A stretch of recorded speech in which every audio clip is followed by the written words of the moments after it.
இந்த இரும்பல் எதுக்காக வருது, இந்த சளி எதுக்காக வருது, இதுவே ஒரு நோயா இல்ல நம்ம உடம்புக்குள் மறைந்திருக்கின்ற ஒரு பெரிய வியாதியினுடைய ஒரு சின்ன அடையாளமா?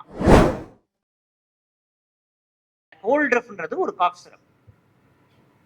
இந்த காஃப் சிரப் மூலமா ஹாஸ்பிட்டல்ல ஒரு டாக்டர் பிரிஸ்கிரைப் பண்ணி ஒரு ட்ரீட்மெண்ட்ல கொடுக்கும் போது சில மரணங்கள் நடந்திருக்காங்கன்னா, அன்னைக்கு ரெண்டு கவர்மெண்ட் இருக்கு. இன்னைக்கு எப்படி யூனியன் கவர்மெண்ட்டும் இது இருக்கோ, அன்னைக்கு வந்து ஃபெடரல் கவர்மெண்ட் ப்ரொவின்ஷியல் கவர்மெண்ட் ரெண்டு இருந்தது. ஃபெடரல் கவர்மெண்ட் தான் சட்டம் போட்டாங்க இந்த ட்ரக்ஸ் ஆக்ட. ஃபெடரல் கவர்மெண்ட் ஏன் போட்டாங்கன்றது தெரியுமா? We want the government to issue a white paper on what happened on the cold reef. ஏன் இது கோல்ட் ரிஃப்ல மட்டுமே நடக்கல, இதே போன்ற மருந்துகள் நம்ம இந்தியாவில் தயாரிப்பட்டு வெளிநாடுகளுக்கு போயிருக்கு. அந்த மருந்துகள் வெளிநாட்டில் வந்து குழந்தைகள் இறந்திருக்காங்க, மக்கள் இறந்திருக்காங்க. இப்போ நம்ம எல்லாருக்கும் வந்து ஏதோ விதத்தில் இன்னைக்கு இங்க அரங்கத்தில் இருக்கவங்க பெரும்பாலவர்கள் மருத்துவம் சார்ந்த மாணவர்கள் நினைக்கிறேன் இல்லையா? நம்ம மருத்துவம் சாராதவர்களா இருக்கட்டும், ஒரு எளிமையான ஒரு ரூரல் ஏரியாவில் இருக்கக்கூடிய ஒரு மக்களுடைய ஒரு நிலையில இருந்து இந்த பிரச்சனையை கொஞ்சம் பார்ப்போம். இப்போ இந்த பிரச்சனை இருக்கிறது ஒரு காஃப் சிரப். காஃப் சிரப்னா என்ன? நாம இரும்பலுக்காக, நமக்கு இரும்பல் வந்துச்சுன்னா பயன்படுத்தக்கூடிய ஒரு மருந்து. இந்த மருந்தை ஒரு சராசரியாக நாம் இருந்து நாம் பார்க்கணும்னா எப்படி எல்லாம் பயன்படுத்துவோம்? ஒரு வாட்டியும் நம்மளுக்கு வந்து சளியோ இரும்பலோ ஒரு ஜரமே வந்தாலும் உடல்நல சரியில்லாம போய் 2 நாள் படுக்க வேண்டியதா இருந்தா ஒரு வாட்டியும் நம்ம போய் பக்கத்துல இருக்க டாக்டர் கிட்ட போறோமா? போறதில்லை, எல்லாருமே போறதில்லை. முதல்ல நாம என்ன செய்யறோம்? முதல்ல நமக்கு தெரிந்த, நம்ம வீட்டுல நம்ம பெரியவங்களுக்கு தெரிஞ்ச, அக்கம் பக்கத்துல இருக்கிறவங்களுக்கு தெரிஞ்ச ஒரு நாட்டு வைத்தியம், தங்களுக்கு கை வைத்தியம் சொல்லுவாங்க. அந்த வைத்தியத்தை போய் ஒரு ரசம் குடிக்கிறதோ ஒரு சுக்கு காப்பியோ ஏதோ ஒன்று கொடுத்து சரி பண்ண முடியுமான்னு பாக்குறோம். அது பண்ண முடியலன்னா தொடரலனா என்ன பண்றோம்? அடுத்ததுன்னா பக்கத்துல இருக்கக்கூடிய ஒரு முன்னால டிஸ்பென்சரின்னு வாங்க, இப்போ பார்மசின்னு வாங்க, இப்போ வந்து ஒரு ட்ரக் ஸ்டோர்னு வாங்க, பல பல பேர்கள்ல பல பல வேலைகள் இருக்கு. நம்மளுக்கு அதெல்லாம் தெரியாது. நம்ம எங்க போறோம்? நம்மளுக்கு பக்கத்துல இருக்கக்கூடிய மருந்து கடை, இங்கிலீஷ் மருந்து கடை. நாட்டு வைத்தியம் தோக்கும் போது செயல்படலைன்றப்போ பக்கத்துல இருக்க ஒரு இங்கிலீஷ் மருந்து விற்கக்கூடிய ஒரு கடைக்கு நம்ம போறோம் இல்லைங்களா? போய் எனக்கு வந்து என்ன சொல்லுவோம் அவங்க கிட்ட? 2 நாளா இது காய்ச்சலா இருக்கு, 2 நாள் இரும்பலும் சரியா இருக்கு, ஏதாவது மருந்து இருந்தா கொடுங்கன்னு சொல்லி கேட்போம் இல்லையா? அப்ப என்ன சொல்லுவாரு? அவர்கிட்ட இருக்கிறதுல இதுதான் அதிகமா பயன்படுத்துறாங்க, அதிகமான டாக்டர்கள் இதை தான் கொடுக்குறாங்க, இதை நீங்க பயன்படுத்திக்கலாம் அப்படின்னு சொல்லி 2 மருந்து கொடுப்பாங்க. ஓரளவு பொறுப்பு மிக்க விஷயம் தெரிந்த நபர் அங்க வந்து அந்த கடைக்கு உரிமையாளராகவோ விற்பனையாளராக இருந்தாங்கன்னா என்ன பண்ணுவாங்க? எடுத்து அந்த லேபிள பார்த்து டிஸ்கிரிப்ஷனை பார்த்து என்னன்னு 2 டாக்டர் கேட்க வேண்டிய 2 கேள்வி அவங்க கேட்டு கொடுப்பாங்க. மற்றபடி என்ன பண்றோம்? டாக்டர் கிட்டயே போகாம தான் இந்த immediate addressing of the disease, உடனடியாக நம்மளுடைய இருக்கக்கூடிய நம்மளோட உடல் உபாதைகளுக்கான ஒரு வைத்தியத்தை என்ன பண்றோம்? அருகமையிலிருந்து, நம்ம வீட்டோட அருகமையில இருந்து நம்ம வந்து எடுக்க முயற்சி செய்யறோம். அப்படி இருக்கின்ற பொழுதுதான் அப்படி முதல்ல இருக்கக்கூடியது. ஆனா அந்த அப்படி பயன்படுத்தும் போது அந்த மெடிக்கல் பார்மசிகள் இருக்கிற வரைக்கும், நீங்க போற வரைக்கும் உங்களுக்கு என்ன தெரியாது? யாருக்கு என்ன தெரியாது? இந்த இரும்பல் எதுக்காக வருது, இந்த சளி எதுக்காக வருது, இதுவே ஒரு நோயா இல்ல நம்ம உடம்புக்குள் மறைந்திருக்கின்ற ஒரு பெரிய வியாதியினுடைய ஒரு சின்ன அடையாளமா, சிம்டம், மைனர் சிம்டம் அப்படின்னு சொல்லுவோம். அந்த மாதிரியான ஒரு சிம்டமாக இந்த வருகிறதான்றதும் தெரியாது. அப்படி இருக்கும் போது இது குழந்தைகளுக்கு வந்தாலும் நம்ம அதை தான் செய்யறோம், பெரியவங்களுக்கு வந்தாலும் அதுதான் செய்யும், வயது முதிர்ந்தவர்களுக்கு வந்தாலும் அதுதான் செய்யறோம். அப்படி இருக்கின்ற பொழுது இந்த மருந்துகள் சரியாக இல்லை என்றால் நம்ம என்ன, இப்போ வந்து பல சூழ்நிலைகளை நம்மளை அறியாமலேயே அந்த மருந்துகள் வந்து சில நேரத்தில் நம்மளுக்கு வந்து உடம்பு அந்த நிமிஷத்துக்கு அன்னைக்கு வந்து சரிப்படுத்திடும். ஒரு 2-3 மாசம் நல்லா இருக்கும், திருப்பியும் வேற ஒரு உபாதைகள் வரும்போது அந்த பிரச்சனைகளை திருப்பி கொடுக்கும். அப்போ எதனுடைய காரணமாக எது நடக்குதுன்றதே தெரியாது. ஸோ அப்போ இப்போ கோல்ட்ரஃப் மூலமாக, கோல்ட்ரஃப்ன்றது ஒரு காஃப் சிரப். இந்த காஃப் சிரப் மூலமா ஹாஸ்பிட்டல்ல ஒரு டாக்டர் பிரிஸ்கிரைப் பண்ணி ஒரு ட்ரீட்மெண்ட்ல கொடுக்கும் போது சில மரணங்கள் நடந்திருக்காங்கன்னா, இப்போ இதோடைய இன்டென்சிட்டி, இதோட வீரியம் எந்த அளவுக்கு இருக்கு, நெக்லிஜென்ஸ் எவ்வளவு தூரத்துல இருக்கு, இந்த மருந்துகள் பிள்ளைகளுடைய உடம்புக்குள் செல்வதற்கு அந்த பாதையில எந்த அளவு எவ்வளவு பயணம் செஞ்சிருக்குது அப்படின்றத நம்ம பார்க்கணும். ஸோ இந்த அதுக்கு தான் என்னன்னா, சட்டங்களை வந்து பல ஆண்டுகளாக நம்ம சுதந்திரம் கிடைக்கிறதுக்கு முன்னாலேயே உருவாக்கப்பட்ட சட்டமாக இருந்தால் கூட, ட்ரக்ஸ் அண்ட் காஸ்மெட்டிக்ஸ் ஆக்ட் வெள்ளையர்களுக்காக இங்கிலீஷ்காரர்களால் உருவாக்கப்பட்ட ஒரு சட்டமாக இருந்தாலும் கூட, அது ஓரளவு நம்மளுடைய ஒரு பாதுகாத்து வைக்கிறது, நம்மளை வந்து ஒரு பாதுகாப்பு கொண்டு போகின்றதுனால இந்த சட்டத்தை காப்பாற்றி இதை இன்னும் செயல்படுத்தி வருகிறார். அது நிறைய திருத்தங்கள் வந்தது. அப்படி இருக்கும்போது வாட் இஸ் திஸ், ஆனா இந்த மருந்தை வந்து நம்ம என்னதான் சொல்றது அப்படின்னு கேட்டோம்னாக்கா, இந்த மாதிரியாக காம்பனண்ட் ஒரு மருந்துக்கும் கூடிய அந்த லேபிள்ல சில அதுக்குள்ள என்னென்ன இருக்கு அப்படின்ற பொருட்கள் இருக்கும் அப்படின்ற குறிப்புகள் இருக்கும். அந்த குறிப்புகள் என்ன சொல்றது, அந்த காம்பனண்ட் ஆஃப் த மெடிசன் அப்படின்னு சொல்றோம். அது சரியான ஃபார்முலால. இன்னொரு பிரச்சனை என்னன்னா, லேபிள்ல சொல்லியிருக்கிற விதத்துல தான் உள்ளுக்குள்ள பாட்டில் இருக்கான்றது யாருக்கும் தெரியாது. லேபிள் ஒரு மாதிரி வாங்கிட்டு மருந்து வேற ஒன்று இருக்கலாம், மருந்து இதுதான் மருந்து என்று சொல்லிட்டு மருந்தே வேற மருந்தா இருக்கலாம். சிலது மருந்துகள் பயன்படுத்த முடியாத சில காம்பனன்ட்ஸ் அந்த மருந்துல இருக்கலாம்.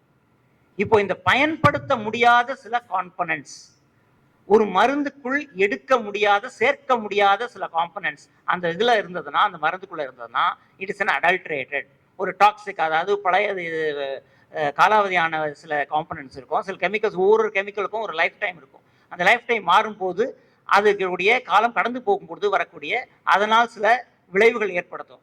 அந்த மாதிரியான மருந்துகள் இருக்கும் பொழுது இதை வந்து என்ன சொல்றாங்கன்னா, இது அடல்ட்ரேட்டட் ட்ரக்ஸ், கலப்படமான ட்ரக்ஸ் அப்படின்னு சொல்றாங்க. இன்னொன்று ஸ்பியூரியஸ் ட்ரக்ஸ். என்னன்னா, ஸ்பியூரியஸ்ன்றதை நம்ம எப்படி நினைவில் வைத்துக் கொள்றது எப்படின்னாக்கா, ஸ்பியூரியஸோட சேர்ந்தது சஸ்பீஷன். ஓகேவா? ரெண்டு வார்த்தையோடைய இருக்கிற சிமிலாரிட்டி. ஸ்பியூரியஸ் சஸ்பெஷன் கிடையாது, ஒண்ணு கிடையாது. ஆனா சந்தேகம் எழுப்பக்கூடியது. இந்த பெயருடைய ட்ரக் தான் இதுல இருக்குதா அப்படின்ற மாதிரியான அதுல நிறைய டெஃபினிஷன்ஸ் இருக்காங்க. ரொம்ப நம்ம ஆழத்துக்குள்ள போக தேவையில்லை. ஸ்பியூரியஸ்ன்றது வந்து சொல்லக்கூடிய விதத்துல சொல்லக்கூடிய மருந்து இல்லை என்று சொன்னால் அதை வந்து ஸ்பியூரியஸ்ன்றது தான் அடல்ட்ரேட்டட் அண்ட் ஸ்பியூரியஸ். இப்போ இந்த மருந்துகளை வந்து தரமானது எண்ட் யூசர் மக்கள்கிட்ட போய் சேரும் பொழுது நிறைய கேட்வேஸ் அதை தாண்டி போகணும், நிறைய கேட்ஸ் தாண்டி போகணும்.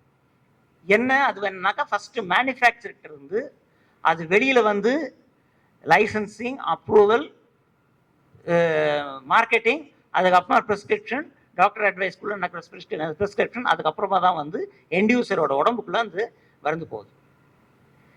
இப்போ responsibility, fixing of the responsibility and owning of the responsibility அப்படின்னுவோம். ஃபிக்ஸிங் ஆஃப் த ரெஸ்பான்சிபிலிட்டி என்ன, இது யார் பொறுப்பேற்க வேண்டும் என்பதை யாராவது ஒரு நியமிக்கிறது ஃபிக்ஸிங் ஆஃப் ரெஸ்பான்சிபிலிட்டி.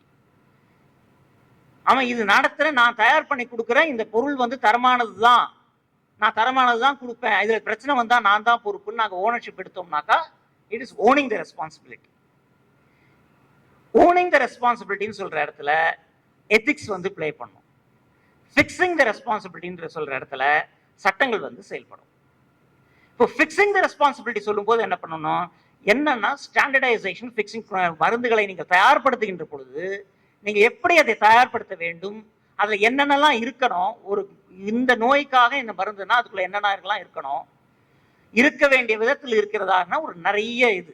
இப்போ ட்ரக்ஸ் அண்ட் காஸ்மெட்டிக்ஸ் ஆக்ட்ஸை பொறுத்த வரைக்கும் ஒரு சின்ன புக்கு கிடையாது. இந்த ரிப்போர்ட் வந்து ரொம்ப சின்ன கோல்ட் ரிஃபார்ம் மட்டுமே, இஷ்யூ மட்டுமே மையமா வைத்து அதுக்குள்ள என்ன பிரச்சனைகள் இருக்குன்றது மேலோட்டமாக ஒரு ஆய்வு செய்து வந்தது இந்த புக்லெட். ஆனா ட்ரக்ஸ் அண்ட் காஸ்மெட்டிக்ஸ் போனாக்கா இவ்வளவு பெரிய புக்கு, அதை கமெண்ட்ரிஸோ எதுவும் பலர் சொன்னதெல்லாம் கிடையாது. அது just prescription of various rules, ஒரு பெரிய ஒரு வால்யூமினஸ் புக். அது ஏகப்பட்ட ஸ்டாண்டர்ட்ஸ் கொடுத்துருக்காங்க ஒரு கட்டத்தையும் தாண்டுவதற்காக.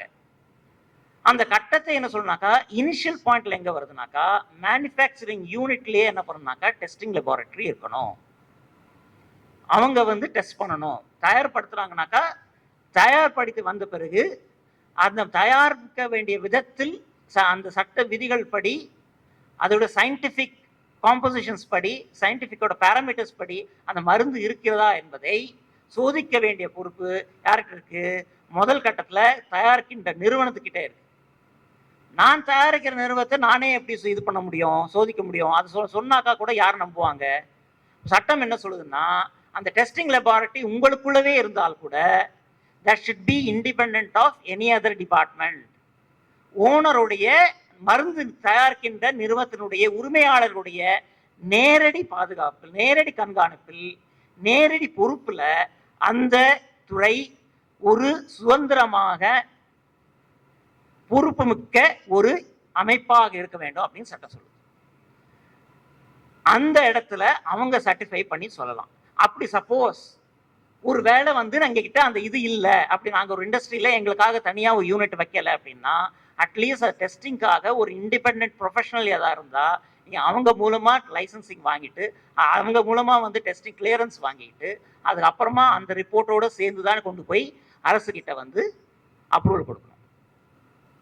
அரசு கிட்ட அப்ரூவலுக்காக லைசன்சிங்காக நீங்க வைக்கிறோம்னா யார்கிட்ட வைப்பீங்க? ஒன்றிய அரசு இருக்கு, ஒரு மாநில அரசு இருக்கு. சட்டம் என்ன சொல்லுதுன்னா, இப்போ ஒன்றிய அரசும் மாநில அரசும் நம்ம ஏன் பேசிக்கிட்டு இருக்கோம்? நம் நாட்டுக்குள்ள நம்ம எது நடந்தாலும் சரி, நம் எந்த செயல்பாடு இருந்தாலும் சரி, இந்த காலேஜ் நடத்தினாலும் சரி, இந்த ஹாஸ்பிட்டல் நடத்தினாலும் சரி, ஒரு ஸ்கூல் நடத்தினாலும் சரி, எந்த செயல்பாடு நடந்தாலும் அது எவ்வாறு இருக்க வேண்டும், அதை யார் நிர்வகிக்கிறது, யார் கட்டுப்படுத்துவது, மேன்மைப்படுத்துவது என்பதற்காக சில வரைமுறைகள் இருக்கின்றது. அதே போல அரசாங்கம் எப்படி செயல்பட வேண்டும்ன்றதுக்கும் ஒரு வரைமுறைகள் இருக்கிறது. இந்த வரைமுறைகள் எங்க கொடுக்குறது? அதை சொல்றதுதான் நம்மளுடைய கான்ஸ்டிடியூஷன். எத்தனை பேர் கேள்விப்பட்டிருக்கீங்க இந்த வார்த்தை கான்ஸ்டிடியூஷன்? கான்ஸ்டிடியூஷன் அடிக்கடி எல்லாரும் பேசுறாங்க. What is this constitution? இந்த கான்ஸ்டிடியூஷன்னா இந்த நாட்டினுடைய அரசு எப்படி அமைகிறது அப்படின்னு சொல்லக்கூடிய ஒரு பொலிட்டிக்கல் டாக்குமெண்ட் தான் என்னது கான்ஸ்டிடியூஷன். அதுல என்ன சொல்றாங்க? நடுவண் அரசுன்னு ஒண்ணு, யூனியன் கவர்மெண்ட் ஒன்று, ஒன்றிய அரசுன்னு ஒன்றும், ஸ்டேட் கவர்மெண்ட் அப்படின்ற ரெண்டு விஷயங்கள் இருக்கு. யார் யார் எந்தெந்த செயல்பாடுகளை கண்காணிக்க வேண்டும், எந்த செயல்பாடுகளை அவர்கள் செய்ய வேண்டும் என்பதற்கான தெளிவான வழிமுறைகள் அதுல இருக்கு. அதுல சப்ஜெக்ட் டிஸ்ட்ரிபியூஷன் சொல்லுவாங்க. அந்த சப்ஜெக்ட் டிஸ்ட்ரிபியூஷன்ல 3 லிஸ்ட் வச்சிருக்காங்க. ஒன்னு, ஒன்றிய அரசு மட்டுமே செயல்படக்கூடிய சப்ஜெக்ட்ஸ், பொருட்கள் என்னென்ன அப்படின்றது என்று சொல்லக்கூடியது யூனியன் லிஸ்ட். மாநில அரசுகள் மட்டுமே எங்கு தலையிட வேண்டும், மாநில அரசுகள் மட்டுமே எதை செயல்படுத்த வேண்டும் அப்படின்னு சொல்லக்கூடியது ஸ்டேட் லிஸ்ட். எல்லா சூழ்நிலைகளும் இவங்க மட்டும்தான் சொல்லிட்டு போக முடியாது. சில விஷயத்துல 2 பேரும் சேர்ந்து செய்யணும். சில சூழ்நிலைகளை என்ன பண்ணா 2 மாநிலங்களுக்கு நடுவுல உடைய ஒரு தொடர்புகள் ஏற்படுத்த வேண்டிய ஒரு சூழல் இருக்கும். அப்போ இந்த மாதிரியான பல மாநிலங்களுக்கு நடுவில் ஏற்படக்கூடிய கோஆர்டினேஷன், ஒருங்கிணைப்பு செய்யறதெல்லாம் என்ன பண்ணும்? ஒன்றிய அரசு செய்யணும். அதுக்காக அந்த மாதிரியான பணிகளை செய்வதற்காக கன்கரண்ட் லிஸ்ட் அப்படின்னு சொல்லுவாங்க. அந்த இடத்துல சட்டம் இயற்றுவதா இருந்தாலும் சரி, நிர்வாக செயல்பாடுகளா இருந்தாலும் சரி, என்ன செய்யும்? ஒன்றிய அரசும் மாநில அரசும் அது சேர்ந்து செய்யலாம். சேர்ந்து செய்யலாம்னாக்கா, சேர்ந்து செய்யும் போது 2 பேரும் 2 முரண்பாடுகள் எடுத்தாக்கா, முரண்பட்ட நிலைப்பாடுகள் எடுத்தாங்கன்னா என்ன நடக்கும்? மாநில அரசுகள் எது செய்தாலும் எடுபடாது. ஒன்றிய அரசு எடுக்கின்ற நிலைப்பாடுகளை தான் அது செயல்படும். இப்போ மருந்துன்னா என்ன ஆகுது? மருந்தை உட்கொள்கின்ற பொழுது என்ன ஆகுது? அந்த மருந்து உள்ளே போய் நம்மளுடைய உடல் நிலையை, அதான் ஹெல்த்தை பாதிக்குது இல்லையா? அப்போ மருந்துகள்ன்றது என்ன? ஹெல்த் சம்பந்தமான விஷயம் தானே. அப்போ ஹெல்த் யார்கிட்ட இருக்கோ அதுதானே அவங்க பார்க்கணும். அதுதானே பொதுவான இது. ஆனால் கான்ஸ்டிடியூஷன்ல அப்படி சொல்லல. கான்ஸ்டிடியூஷன்ல என்ன சொல்றாங்க? அந்த 3 பட்டியலை பிரிக்கும் போது என்ன சொல்றாங்க? ஹெல்த் அப்படின்னு சொல்லும் போது ஹெல்த்தை தனியா பிரிச்சு ஸ்டேட் லிஸ்ட்ல கொடுத்துடுறாங்க. ட்ரக்ஸ் அப்படின்னு சொல்றாங்க. ஏன் ட்ரக்ஸ் அப்படின்னு சொல்றாங்க? எத்தனை பேருக்கு ஹெம்ப், இதெல்லாம் நர்காட்டிக் ட்ரக்ஸ்னுவாங்க, ஹெம்ப், கஞ்சா இதெல்லாம் இருக்குது இல்லையா? எத்தனை பேருக்கு இதை பத்தி அறிமுகம் இருக்கு? அது கேட்டாலும் நம்ம பயந்துருவோம், அதை பத்தி நம்ம பேசவே மாட்டோம். They are also drugs. ட்ரக்ஸ்னா என்ன? ஒரு காலகட்டத்தில் மருந்துகளாக ஒரு ஸ்மால் குவான்டிட்டியில் அதுவும் மருந்துகளாக பயன்படுத்தக்கூடிய சப்ஸ்டன்சஸ். ஆனால் அது ஹெல்த்துக்கு அது தேவையா அப்படின்ற கொஸ்டின் வரும். ஸோ ட்ரக்ஸ்ன்னு சொல்லும் போது டிஸ்டிங்விஷ் பண்ணலை. ஹெம்பையோ இல்லை இதையோ அவங்க டிஸ்டிங்விஷ் பண்ணல. இப்போ சில சப்ஸ்டன்சஸ், சில மருந்துக்காக பயன்படுத்தக்கூடிய சப்ஸ்டன்ஸையும் நீங்கள் கண்ட்ரோல் பண்ணி ஸ்டாப் பண்ண வேண்டிய ஒரு அவசியம், ஒரு நெருக்கடி இருக்குது அப்படின்றத அரசாங்கத்தினுடைய புரிதல். அதனால என்ன சொல்லிட்டாங்க, நாங்கள் என்டையர் காம்போசிட் ஆஃப் ட்ரக்ஸ், அது எந்த வகையில் இருந்தாலும் சரி, அதோட கண்ட்ரோல் மட்டும் என்ன பண்ணுறோம், நாங்கள் வந்து ஒன்றிய அரசு நாங்கள் எங்ககிட்ட நாங்கள் வச்சுக்கிறோம் அப்படின்றது அதை சொல்கிறாங்க. ஸோ எல்லா விதமான ட்ரக்ஸுடைய மேனுஃபேக்சரிங், லைசன்சிங் ஆன விஷயங்கள் ஒன்றிய அரசு தான் பார்க்குது. அண்ட் இட் இஸ் கன்கரண்ட் லிஸ்ட்ல இருந்தால் கூட ட்ரக்ஸ் அண்ட் காஸ்மெட்டிக்ஸ் ஆக்ட் இருக்காங்க. ட்ரக்ஸ் என்பது மருந்துகள், காஸ்மெட்டிக்ஸ்னாக்க நம்ம வெளியில் பயன்படுத்திக்கக்கூடிய, அழகுக்காக பயன்படுத்திக்கக்கூடிய பொருட்கள். இது ரெண்டுத்துக்கும் சேர்ந்த மாதிரியான சட்டம், விதிகளும் முன்னால் ரெண்டுத்துக்கும் ஒரே மாதிரி ஒரே விதிகளாக இருந்தது. பிற்கால காலத்தில் காஸ்மெட்டிக்ஸை தனியாக பிரிச்சுட்டாங்க, ட்ரக்ஸை மட்டும் தனி சட்டமாக, ட்ரக்ஸுக்குன்னு தனியாக சட்டங்கள் இருக்கின்றன. அந்த ட்ரக்ஸ் ரூல்ஸை சொல்லும் போது என்ன ஆக்ட், இந்த ட்ரக்ஸ் ஆக்ட்லையும் ட்ரக் ரூல்ஸ் என்ன சொல்றாங்கன்னா, மேனுஃபேக்சரிங் வந்துட்டாலே அது என்ன பண்ணும், அதோட பொறுப்பு என்ன வரும், நாங்க தான் வச்சுப்போம் அப்படின்னு என்ன சொல்றாங்க, ஒன்றிய அரசு அது சொல்லுது. அண்ட் எப்போ எங்க இடத்துல வந்து ஸ்டேட்டுக்கு அதை கொடுக்குறாங்க, அது வந்து இந்த மேனுஃபேக்சர்ட் ட்ரக் அது சேல் ஆகிற இடத்துல, டிஸ்ட்ரிபியூட் ஆகிற இடத்துல, சேல் அண்ட் டிஸ்ட்ரிபியூஷன்றாங்க. சேலும் டிஸ்ட்ரிபியூஷன் ஒன்று கிடையாது. Sale is a form of distribution. இப்போ டிஸ்ட்ரிபியூஷன்னா வேற டிஸ்பென்சரி ஃப்ரீ மெடிசன்ஸ் கொடுக்குறோம்ல, ஃப்ரீ சாம்பிள்ஸை டிஸ்ட்ரிபியூட் பண்ணுறோம்ல, அந்த மாதிரி இந்த ஸ்டேட்டுக்குள்ளே நடக்கக்கூடிய இடத்துல மாநில அரசு மட்டுமே அதை வந்து மானிட்டர் பண்ண முடியும். அந்த ஸ்டேட்டுக்கு வெளியில போகுதுன்னா அங்க இடத்துல ஸ்டாக் பண்ணி அந்த இடத்துல தேக்கி வச்சு அந்த இடத்துல விநியோகம் பண்றதா இருந்தால், விற்பனை பண்றதா இருந்தால் அந்தந்த மாநிலங்கள் அதை பார்த்து கொள்ளலாம். பட் ஆனால் விற்பனைக்காக, விநியோகத்திற்காக அல்லது ஏற்றுமதிக்காக வெளிநாடுகள் தயாரிக்கப்பட்ட மருந்துகள் நம் நாட்டுக்குள்ள வருகின்ற போது இதையெல்லாம் வந்து அதுக்கான இம்போர்ட் அண்ட் எக்ஸ்போர்ட் லைசன்சிங் ஆக எல்லா விதமான லைசன்சிங்கும் ஒன்றிய அரசு தான் செய்யுது. ஆனால் சில ட்ரக்ஸுக்கு மட்டும் என்ன சொல்லுவாங்கனாக்கா, அப்ளிகேஷனை நீங்கள் கொண்டு போய் ஸ்டேட் கவர்மெண்ட் கிட்ட கொடுங்க. ரெண்டு பேரும் ஸ்டேட் கவர்மெண்ட் ஒரு அத்தாரிட்டி வச்சிருக்காங்க, டைரக்டர் ஆஃப் ட்ரக்ஸ் கண்ட்ரோல்னு. ஒன்றிய அரசு drugs standards control organisation, CDSCO, CDSCO அப்படின்னு ஒரு ஆர்கனைசேஷன் வச்சிருக்கு. இப்போ ஸ்டேட் கவர்மெண்ட், ஸ்டேட் அத்தாரிட்டி வந்து லைசன்ஸை வாங்கி, அப்ளிகேஷன்ஸை வாங்கி, அது பேராமீட்டர்ஸ் படி இருக்கிறான்னு அப்ரூவ் பண்ணி அதை என்ன பண்ணணும்னா சென்ட்ரல் அத்தாரிட்டிக்கு அனுப்பணும்.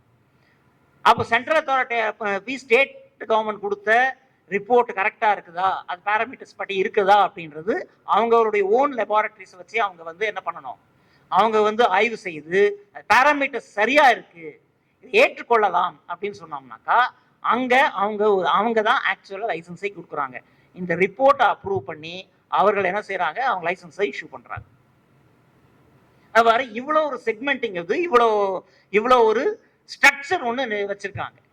ஆனால் தவறு எங்க போகுது அப்படின்னு சொன்னா, இம்ப்ளிமெண்டேஷன்ஸ் வரும்போது ஒரு வேலையை நீங்க நிர்வாகத்துல இருக்கீங்க, பல பேர் வந்து பல விதத்துல வந்து பல சின்ன சின்ன ப்ரோக்ராம்ஸ் ஒருத்தர் நீங்களே உங்க ஸ்டூடெண்ட்ஸ் நடுவுலயே போய் இது பண்ணிருப்பீங்க, ஈவெண்ட்ஸ் பண்ணிருப்பீங்க.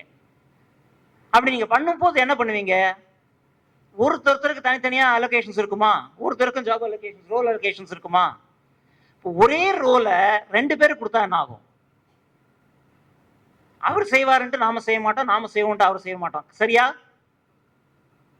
அதுதான் இந்த இடத்துலயும் கோல்ட் ரிவ்யூ நடந்திருக்கு. இப்போ ஸ்டேட் பண்ணணுமா, சென்ட்ரல் பண்ணணுமா, ஸ்டேட் பண்ணணுமா? மத்திய பிரதேசம், உத்தரப்பிரதேசம் பொறுத்த வரைக்கும் தமிழ்நாடுல இருந்து மருந்து வந்திருக்கு. இது தமிழ்நாடுல இருந்து மருந்து வருதுனாக்கா சென்டர் தானே அது மானிட்டர் பண்ணிருக்கணும், அதுதானே மானிட்டர் பண்ணி லைசன்ஸ் பண்ணி தானே உள்ள வரணும் அப்படின்னு அவங்க கவனிக்கல. ஸ்டேட்ல இருக்கும்போது மேனுஃபேக்சர் தானே பண்றாங்க, மேனுஃபேக்சரிங் யூனிட்டுக்குள்ள எங்களால் போக முடியாது, அதனால நாங்க எப்படி பண்றது, தமிழ்நாடு கவர்மெண்ட் பண்ணல. சென்டர் என்ன பண்ணோம், சேல் பண்ற இடத்துல நீ தானே பார்க்கணும், நீ தானே பார்த்துட்டு வந்து டிஸ்ட்ரிபியூட் பண்ணிருக்கணும், நீ தானே பார்த்து சேல் கொடுத்துருக்கணும் அப்படின்னு சிட்ஸ்கோ பண்ணல. ஆனா கேள்வின்னு போச்சுன்னா சென்ட்ரல் அத்தாரிட்டி என்ன சொல்றாங்க, இது ஹெல்த்தோட காம்பனண்டா இருக்கிறதுனால ஸ்டேட் தான் பண்ணோம், எங்களுக்கு பொறுப்பு இல்லைன்றாங்க. ஸோ ஹெல்த்ன்றது ஸ்டேட்ல இருந்தாலும், that is where we are stressing on the point, எதுல இருந்தாலும் ஹெல்த்ன்றது ஸ்டேட்டுக்குள்ள இருந்தாலும் drug for specific nature for specific purpose அது வந்து கன்கரண்ட் லிஸ்ட்ல இருக்கு.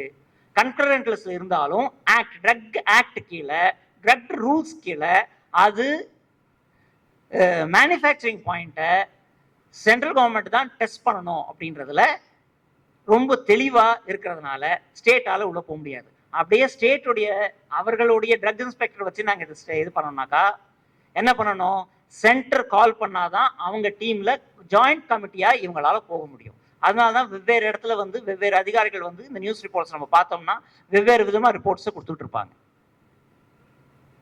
இப்போ இதன் அடிப்படையில் தான் என்ன சொல்றாங்கனாக்கா, இப்போ எல்லாருமே சேர்ந்து வந்து இப்போ ஸ்ரீசன்ல ஆக்சுவலா என்ன ஆச்சு அப்படின்னு தெரியாது.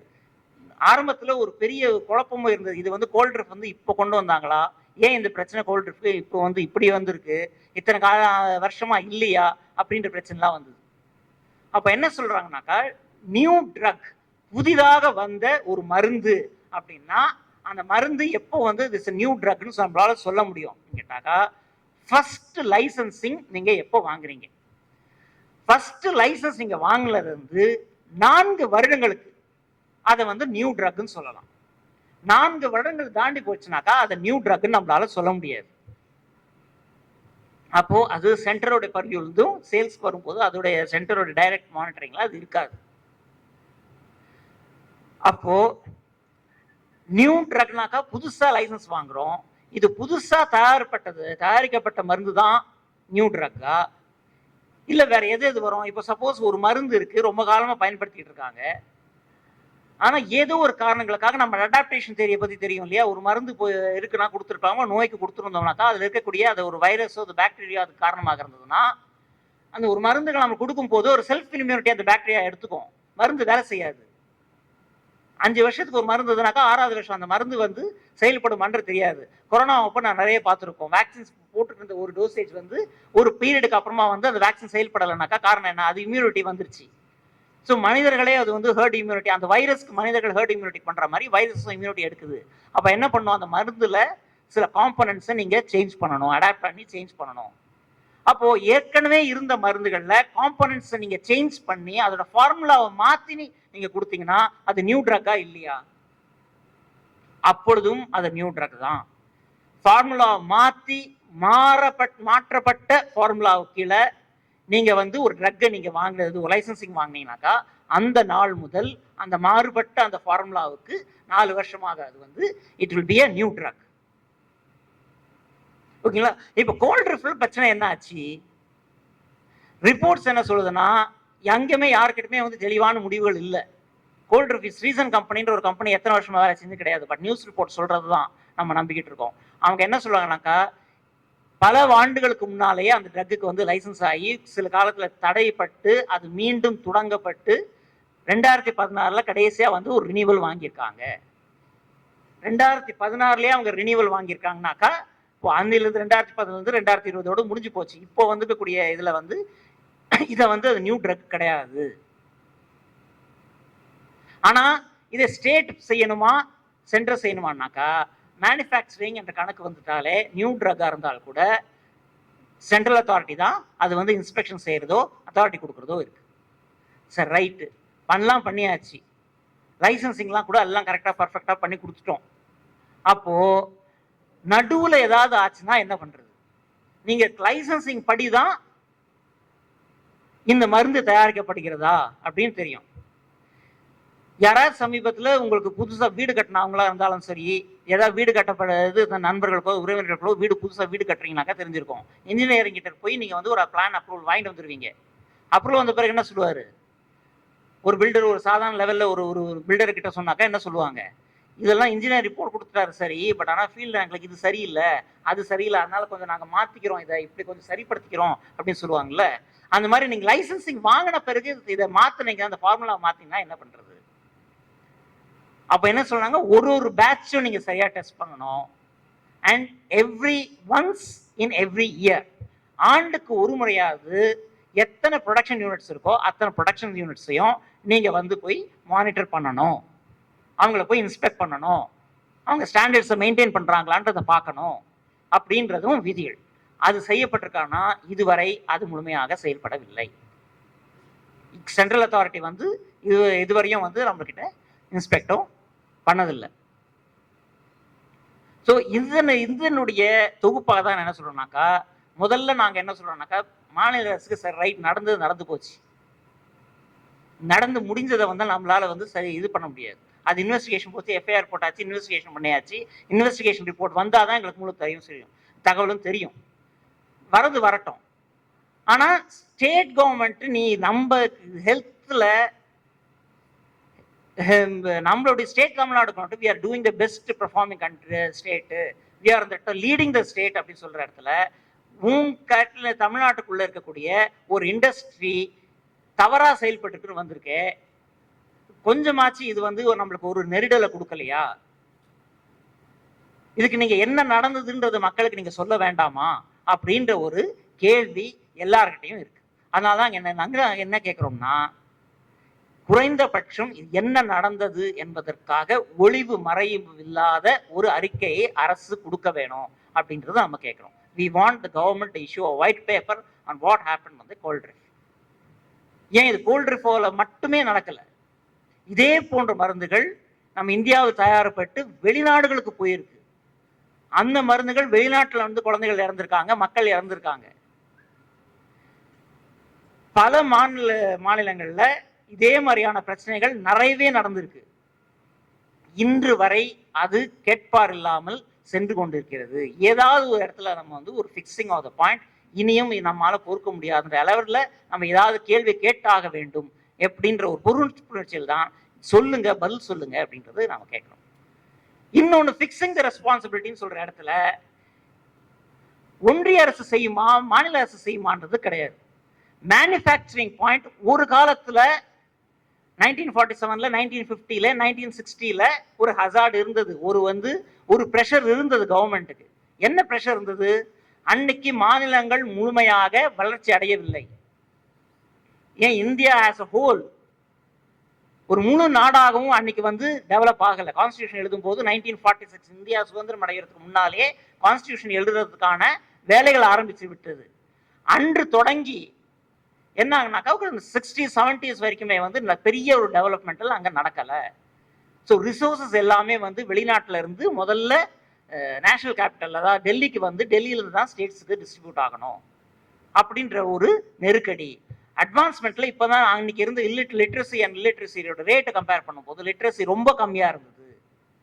அந்த சூழ்நிலைகள்னால சென்டர் யூனியன் கவர்மெண்ட் எல்லாம் செஞ்சுட்டாங்க, ரைட். ஆனால் அன்றைய நிலை இன்று இல்லை. நாம் தொழில்நுட்பம் வாயிலாக ஒரு டிரான்ஸ்போர்ட்ல இருக்கக்கூடிய ஒரு ரெவல்யூஷன், டெக்னாலஜிக்கல் ரெவல்யூஷன், எவ்வளவோ ரெவல்யூஷன் போயிடுச்சு. நம்ம நாடுகளோட பல நாடுகளோட நம்மளுக்கு நேரடி தொடர்புகள் இருக்கு. ஃபாரின் யூனிவர்சிட்டிஸ் இங்க வராங்க, இங்க இருக்கிறவங்க ஃபாரின் யூனிவர்சிட்டிக்கு போறாங்க. ஒரு கொலாபரேஷனுக்கான ஃபெசிலிட்டிஸ் இருக்கு. ஸ்டேட்டால டைரக்டா போய் இன்டராக்ட் பண்றதுக்கான வாய்ப்புகளும் வசதிகளும் இருக்கிறது. அதனால என்ன சொல்றோம்னா, இந்த நெருக்கடிகளை தகர்த்து மாநிலங்களை சுயமாக செயல்படுவதற்கு அனுமதிக்கும் என்ற அளவிலே உங்க சட்டங்களையும் அரசமைப்பையும் சற்று சீர்திருத்தம் கொண்டு வாங்க அப்படின்னு சொல்றோம். எல்லாமே ஒன்றிய அரசு தன் கட்டுப்பாட்டில் வைக்க வேண்டும் என்ற தேவை இன்று இல்லை. அன்று தேவை இருந்தது, அதனால கன்கரண்ட் லிஸ்ட் அதிகமா இருந்தது. அந்த தேவை இன்று இல்லை. அதனால் குவியிலிருந்து அதிகாரத்தை பரவலாக்குங்கள், டிஸ்ட்ரிபியூட் பண்ணுங்க, ஸ்டேட்ஸுக்கு அந்த பொறுப்புகளை கொடுங்க, ஸ்டேட் கவர்மெண்ட்ஸ் அந்த ரெஸ்பான்சிபிலிட்டியை எடுங்க அப்படின்றத நாங்க டிமாண்ட் வைக்கிறோம். இன்னொரு பாயிண்ட்ல சொல்லும் போது என்ன சொல்றோம்னா, மருந்து வந்து 48.6% லெவல்ல ஒரு கணக்கு ஒன்று சொல்றாங்க. இவ்வளவு ஹை காம்பனன்ட் எல்லா மருந்துக்குமே வந்து ஒரு டாக்ஸிக் சப்ஸ்டன்ஸ் இருக்குதுனாக்கா பர்மிசிபிள் லெவல்னு ஒன்று இருக்கும். இந்த பர்மிசிபிள் லெவல் என்ன? மைக்ரோ நியூட்ரியண்டா இருக்கும். அந்த மைக்ரோ பாயிண்ட்ல 0.1%, 0.6%, 0.5%, 0.01% இருந்தா பிரச்சனை இல்லைன்ட்டு இருந்தா பிரச்சனை இல்லைதான். அளவுக்கு மீறினால் அமுதமும் நஞ்சு. சாப்பிட்ற சாப்பாடு அளவுக்கு மேல போச்சுன்னா நம்மளுடைய அந்த உணவே நமக்கு வந்து விஷமா மாறும். அப்போ விஷமாக இருக்கக்கூடிய டயத்திலின் கிளைக்கால் மாதிரியான பொருட்கள், டாக்ஸிக் சப்ஸ்டன்சஸ் 0.6 இருக்கட்டும், 0.1 இருக்கட்டும், கொஞ்சம் கொஞ்சமா அது போய் உடலுக்குள்ள போய் சேர்ந்ததுன்னா அது என்ன விளைவுகளை சிறுக சிறுக ஏற்படுத்தும், என்ன ஒரு எஃபெக்ட, ஒரு இம்ப்ளிகேஷன் வந்து உடம்புக்குள்ள நம்மளுடைய நம்மளுடைய ஹெல்த்குள்ள, நம்மளுடைய வெல்ஃபேருக்குள்ள என்னது எந்த விதமான ஒரு தாக்கத்தை அந்த மருந்துகள் அந்த 0.1% ஏற்படுத்தும்ன்றதை நம்ம நினைக்கிறோம். அதனால ஆரம்பத்திலேயே சொல்லும் போது நான் என்ன சொன்னேன்னா, எப்படி வந்து மருந்துகளை நாம் உட்கொள்கிறோம், மருந்து எப்படி நம்ம உடம்புக்குள்ள, சராசரி மனிதனுடைய உடம்புக்குள்ள மருந்து உள்ள போகுதுன்றத நம்ம புரிஞ்சுக்கிட்டோம்னாக்கா, இந்த 0.1 and 0.6% பர்மிசபிள் லெவல்னு சொல்றீங்களே, அது எவ்வளவு டேஞ்சரஸ் ஆகுன்றது நம்மளுக்கு தெரியும். நம்மளுக்கு தெரியாமலே, அது உள்ள போகுதுன்னு தெரியாமலேயே ஒரு லார்ஜ் குவான்டிட்டி சிறுக சிறுக சிறுக போய் அது போய் அக்குமுலேட் ஆகும். சின்ன சின்ன டேமேஜஸ் மூலமா ஹார்மோன், டிஎன்ஏ மாற்றங்கள் கொடுக்குமோ, அது இது மெத்தசெல்ஸ்ல டேமேஜ் கொடுக்குமோ, ஏதோ ஒரு டேமேஜ் அக்குமுலேட் ஆகும்போது பெருசா வருகின்ற பொழுதுதான் நம்மளுடைய அதனுடைய பாதிப்புகள் தெரியும். அதனால once you say it is a toxic, ban it in a total way. அதாவது இந்த 0.6னா பர்மிசிபிள் வேண்டாம், அதாவது டோட்டலா ஜிஜின்னா கிடையாதுனாக்கா, இது டாக்ஸிக்னாக்கா டாக்ஸிக்ஸ், அதை சேர்க்காதீங்க அப்படின்ற ஒரு வாதங்களையும் நாங்கள் வைக்கிறோம். சட்டங்களை மாற்றுறது, அரசமைப்பை மாற்றுறது இட்ஸ் லாங் ப்ராசஸ். இம்ப்ளிமெண்டேஷன்ல பொறுத்தவரையும் அட்லீஸ்ட் இப்போ இது ஒரு மைல்ஸ்டோன் ஈவெண்ட்டா நீங்க பார்த்தாலும் சரி, அது எப்படி பார்த்தாலும் சரி, அட்லீஸ்ட் நவ் இம்ப்ளிமெண்டேஷன்ல நீங்க கொஞ்சம் ஃபோக்கஸ் பண்ணுங்க, கொஞ்சம் மானிட்டரிங்கும் இன்ஸ்பெக்ஷனும் கொஞ்சம் அதிகமாக்குங்க அப்படின்றது தான் இன்னொரு டிமாண்டா நாங்கள் வைக்கிறோம். என்னோட ரிப்போர்ட்ல இன்னொரு விஷயம் மிஸ் பண்ணது, நான் அதையும் நான் சொல்லிடுறேன் நீங்க கேட்டதுனால. இந்த ட்ரக்ஸ் ஆக்ட் இருக்குல்ல, ட்ரக்ஸ் ஆக்ட் ஏன் வந்து அன்னைக்கு இருந்தது வந்து it was federal, British government தான் அது போட்டுச்சு. அன்னைக்கு 2 கவர்மெண்ட் இருக்கு. இன்னைக்கு எப்படி யூனியன் கவர்மெண்ட்டும் இது இருக்கோ, அன்னைக்கு வந்து ஃபெடரல் கவர்மெண்ட், ப்ரொவின்ஷியல் கவர்மெண்ட் 2 இருந்தது. ஃபெடரல் கவர்மெண்ட் தான் சட்டம் போட்டாங்க இந்த ட்ரக்ஸ் ஆக்ட. ஃபெடரல் கவர்மெண்ட் ஏன் போட்டாங்கன்றது தெரியுமா? இருக்கக்கூடிய ப்ராவின்சஸ் அவ்வளவு 3 இது பிரசிடென்சிஸ் மெத்த ப்ராவின்சஸ், எங்களால் இது போட முடியாதுன்னு எங்களுக்காக நீங்களே போட்டு கொடுங்க அப்படின்னு சொல்லி இவங்க கேட்டதுனால இவங்க எல்லாரும் என்ன பண்ணாங்கன்னாக்கா ஒரு தீர்மானம் போட்டு அனுப்புறாங்க ஃபெடரல் கவர்மெண்ட்டுக்கு. அந்த தீர்மானத்தின் அடிப்படையில் தான் இந்த ட்ரக் ஆக்ட் வந்து ஃபெடரல் கவர்மெண்ட் போட்டிருக்கு. வெள்ளக்காரனே தான் கண்ட்ரோல் எடுக்கலையே, பிரிட்டிஷ் கவர்மெண்ட்டே வந்து ஃபெடரல் கவர்மெண்ட் இது ஏன் கண்ட்ரோல் எடுக்கலையே, ப்ராவின்சஸ் அனுமதிச்சாதான் அவங்க சட்டம் போடுறாங்க. இப்போ நீ மத்தியில் உட்காந்து எல்லாத்துக்கும் நான் தான் பார்ப்பேன், நான் தான் சட்டம் போடுவேனாக்கா என்ன நியாயம்?